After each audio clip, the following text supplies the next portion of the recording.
Well, hello. If you are not sleepy yet, I'm going to make sure that you're going to sleep this time. We are also working on homomorphic encryption in Reconfigurable hardware.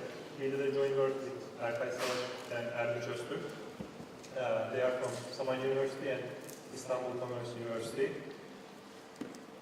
What is homomorphic encryption?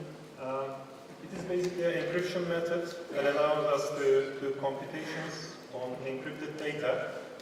And when we decipher these ciphertexts, we basically have a plain text that we achieve a targeted arithmetic operation. The partial homomorphic encryption, it's been around for some time. Basically, it has some restrictions until now. Like it can do maybe just one operation such as XOR, but it cannot perform any multiplication or like AND operation. Or some of the schemes, they could only support a few levels of operations, maybe like one or two multiplications. In 2009, the Gentry guy came up with the first fully homomorphic encryption scheme. He constructed a scheme that we can efficiently evaluate arbitrary circuits. And in his blueprints, he basically uses up a somewhat homomorphic encryption scheme, which actually supports a few levels of multiplication and addition operations. And using a bootstrapping technique, it converts his somewhat homomorphic encryption into the FHE scheme. After his construction, many people start to come up with other ideas, and we see some lattice and integer-based FHE schemes. And over the years, we have improvements, orders of magnitudes of improvements over the years. However, we still have lack of performance in the schemes and also implementations. This chart actually gives you an example for that. There are some AES CPU implementations. If you look at the AES, it takes 55 seconds per block. And for GPU, which is faster, it takes about 7 seconds just to compute one AES block. And even in the ASIC part, there are some implementations that does full FHE, which is the entry scheme. It takes 3 seconds to do a recryption operation, which is the most important operation for the entry scheme. And you may need to use maybe thousands of it if you want to use AES implementation. So our work is mostly based on LTV. It's one of the most promising FHE schemes. It's proposed by Lopez-Alt, Tromer, and Wakun-Natanha. It's a variant of the intro encryption, and they designed it as a multi-user, multi-key system, and it's a leveled FHE system. In their construction, they use the ring x to the n+1, and they have some prime coefficient moduluses. They choose seconds of primes that are decreasing for each level of operation. And they have an error distribution type. It's a truncated discrete Gaussian. They use it to sample random polynomials for the scheme.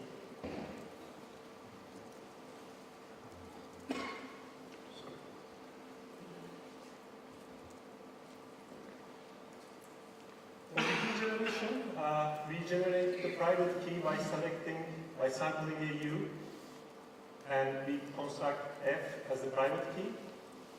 Then, for public key, we take the inverse of the F and use a mask to hide it, and use H as the public key. And there is a third set of key, which is evaluation keys. It is basically the bit-shifted versions of F, which is encrypted. For instance, for a level, if there is 1,000 bits, we have 1,000 keys for that level.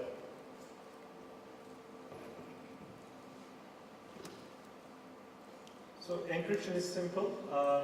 We select a sample S for masking, and we add some noise to E and add our message. And to decrypt it, we just multiply the ciphertext with the private key and do some modulus balancing and take mod 2 to have the result.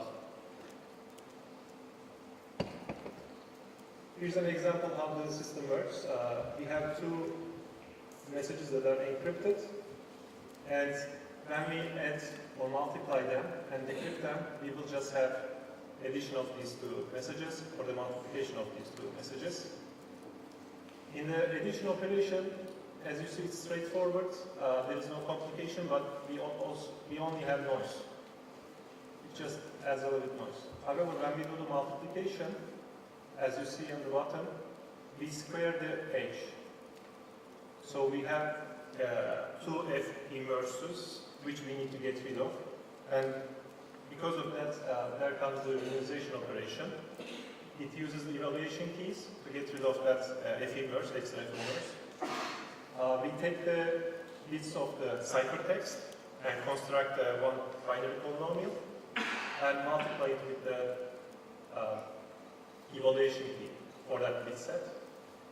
And this is the most time-consuming operation. If we have 1,000 bits, it would need to compute 1,000 polynomial multiplications. And for the noise reduction, they have modulus switching, which is basically using the two levels of modulus queues, and they do some division and multiplication, and later on they use mod 2 to balance it so that the computed ciphertext still holds the data.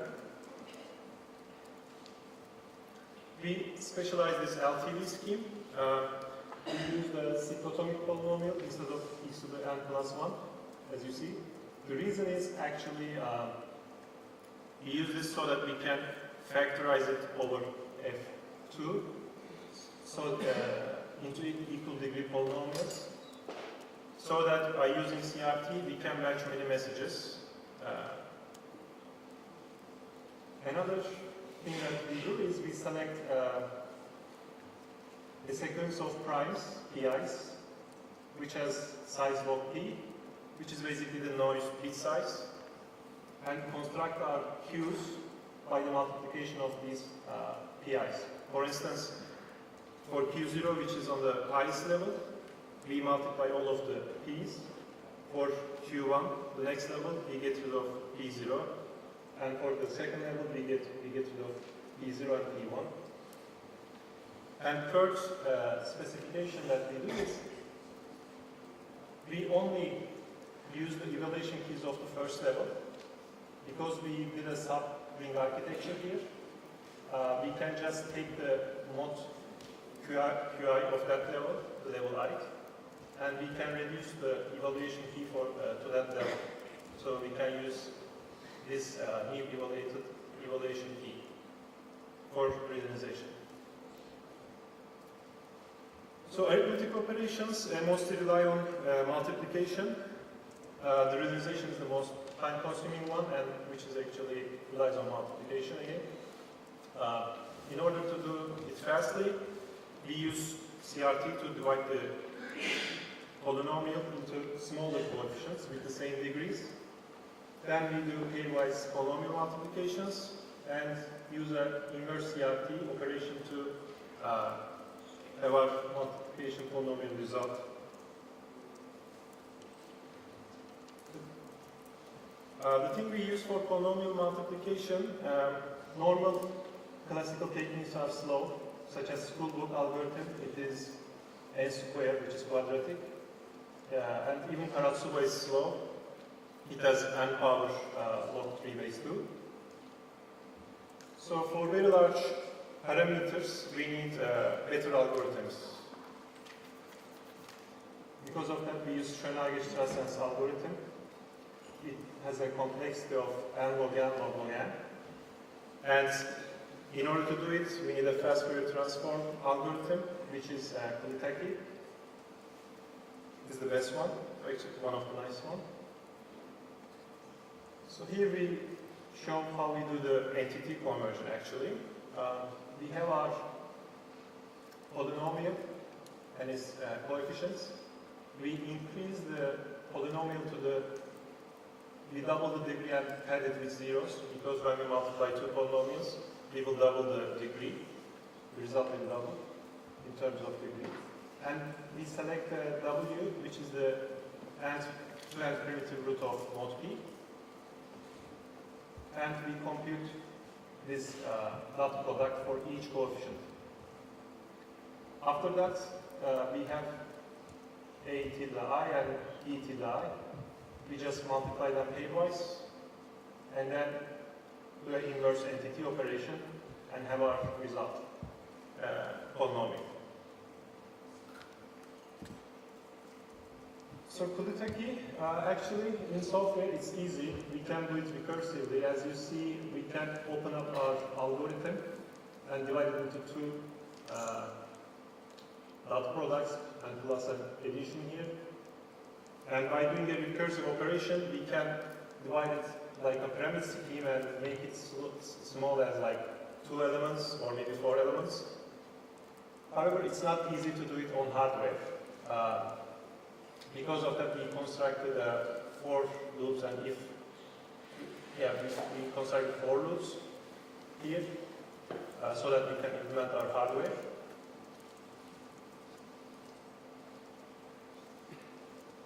In our architecture, in the lower level, we have a 32-bit modular multiplier.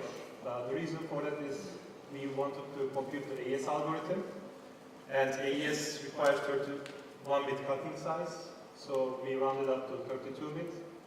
That's why we designed our hardware for 32-bit multiplications. We use one DSP unit and do 4 16-bit multiplications. And by using 3 of these multipliers, 2 of the multipliers, we also do Barrett reduction. And by adding all these 3, we can do a modular multiplication for 32 bits. It takes about 19 clocks to do it. However, we pipe it, so we can have a throughput of 4 clock cycles.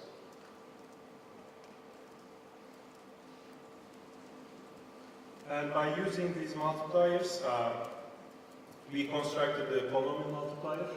We selected K as modular multiplier number. We need 3 K DSP units, and we should choose K as a multiple power of 2. And we need K blockrams, independent blockrams, so that we can feed the multipliers with the digits and also store the results without any waiting. Also, we did an algorithm for evaluating the indices, accessing the indices of the blockram. It uses the degree size, entity level M, and modular multiplier number K. And in our design, we want to make sure that it always can access in 4 clock cycles, so that we will always keep the hardware busy.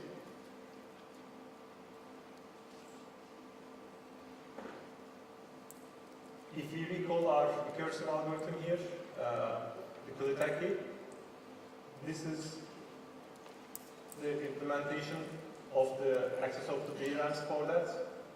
So it became a little bit complex, as you see,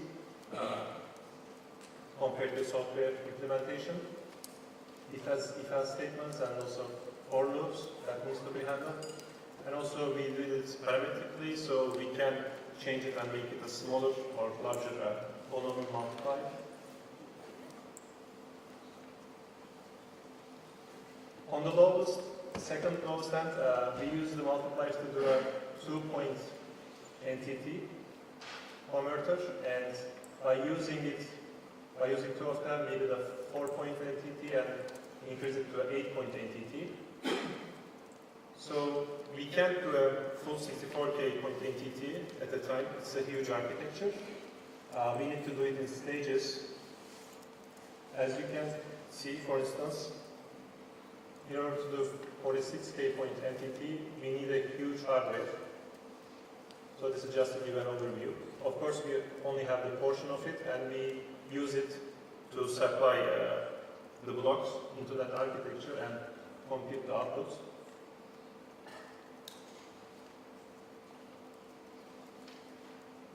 Implementation results, we used Virtex 7, 6090, which is one of the high-end ones, and we reached 250 megahertz clock. Our polynomial degree was 32K, and our log P was 32-bit. And we select our number of modular multipliers as 64. We use 50% of the loops, and we use 20% of the DSPs.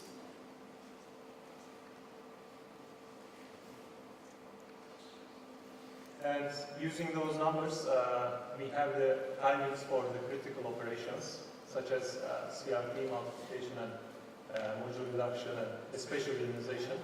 We make the realization down to 500 milliseconds, and our multiplication takes 9.5 milliseconds. This actually, this is for the smallest one, just the entity conversions and PCI cost. And also one thing to note, the most time-consuming operation right now is the CRT, which is actually computed on the CPU part.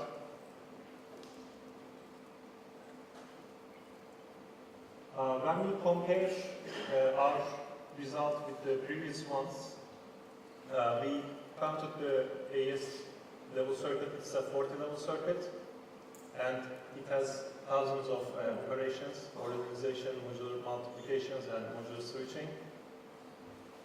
In total, it takes 15 minutes, which computes 2,000 messages at the same time because it's batched.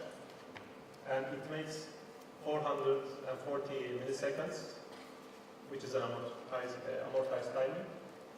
As you see on the bottom, when we compare it to the first CPU implementation, we achieved a 125 times speed up.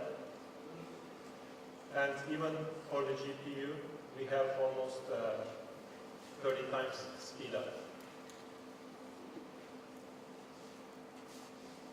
Thank you.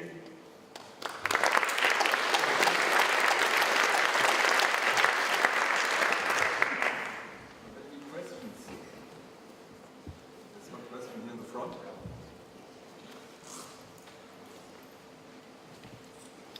Okay, you say that you're using an entropy-based design, but with a composite number of elements in the polynomial. I thought there were known weaknesses to that. You mean selecting prime numbers, then a few prime numbers, and No. I'm not talking about I'm not talking about the sequence of primes. I'm talking about the number of elements within your array, within the polynomial.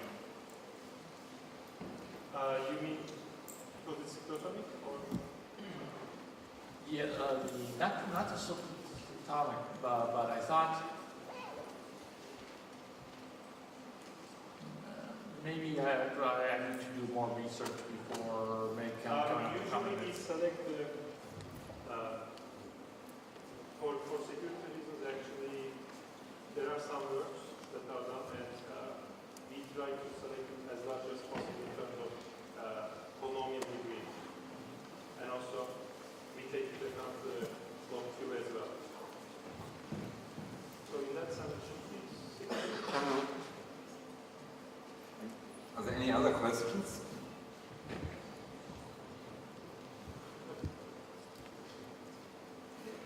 Okay, then let's thank the speaker again.